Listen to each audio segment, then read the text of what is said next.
Ever just fight against something in a game and suddenly you're sent to the title screen? It's more common than you think, especially against these guys. What are these things? How do you deal with them? And why do I always damn it? Let's talk about it. My name is Eta Raccoon and I try to make Fear Hunger 2 easier with each video I make. Today, we're discussing Crimson Fathers, which are located in the Church of Pre-Evo, right over here. These enemies are very strong, to the point of being able to defeat an entire team with just one move, Mind Control. This disables one of your characters at random. Once a character is mind controlled, they will immediately spend their next turns attacking themselves or allies. There's one problem with this, it is not balanced. You can crit yourself and instantly lose your own character or a party member. This happens a lot, especially when using the meat grinder, a very strong weapon that hits 3 times, so 3 times the chance to one-shot one of your characters. I say turns because the character can break free earlier than intended or last a while being mind controlled. There's a chance for the character to break free once damaged, either by themselves or by the enemy. I've tested around how many turns this status effect lasts for, and the game shows 3 on the character. This number goes down after each turn, as in extra turns and normal turns, and guns are very effective against them. 2 rapid shotgun shells, 4 rifle shots, and 7 pistol shots. However, if you get into a fight with them, the preparations needed to survive a fight against Crimson Fathers are the following. No! Unequip any weapon. Equip the knife if you're Marco.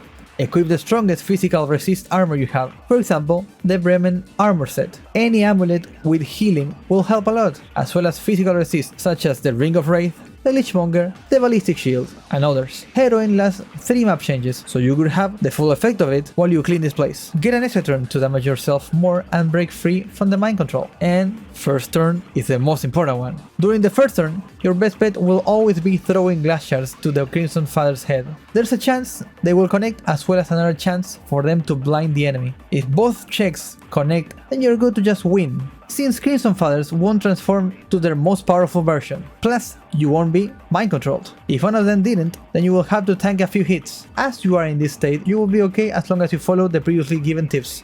Once you break free, if you are in an extra turn, remember that switching your weapon will waste your normal turn, so only switch your weapon on your main turn. Heal up during your extra turn. Now you have a time limit for another mind control to happen, so make sure to go for the torso and take them out. You may also try to blind them again, however, you should have enough damage to take them out before another mind control happens. Wait, you want to know the chance for the next mind control to happen? Okay. I tested it here so you can see that this Crimson Father mind controlled me 2 times very fast in a fight, while this other one, which is the same, but I just loaded the save, mind controlled me only once during this long fight. Man, that should be the loop on how to take them out. I was going to mention that the Heartless One's weapon, you know, Red Virtue, can break you free from the mind control since it hits twice and does 0 damage to the player. However, this only works on Olivia without a wheelchair. What? I got so caught up that I forgot to mention their stats and attacks. 1425 on the torso, 1000 on the head, 250 on each arm, that becomes 600 when they're transformed. Their knife does low damage with a good armor and cannot cut your arms. However, it applies bleeding and infection. Once transformed, they can attack with their head and their knife attack is no longer usable. However, they can use their tentacles on both arms. Both head and tentacles do low damage with a good armor and no phobia. So yeah,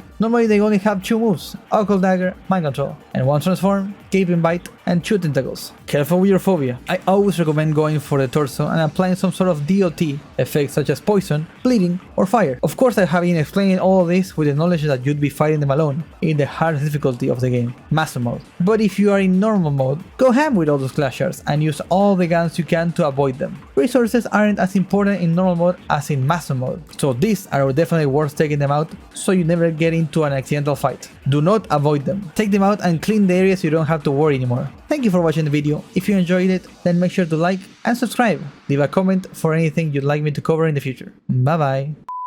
Mind control, mind control, mind control, mind control, mind control, mind control.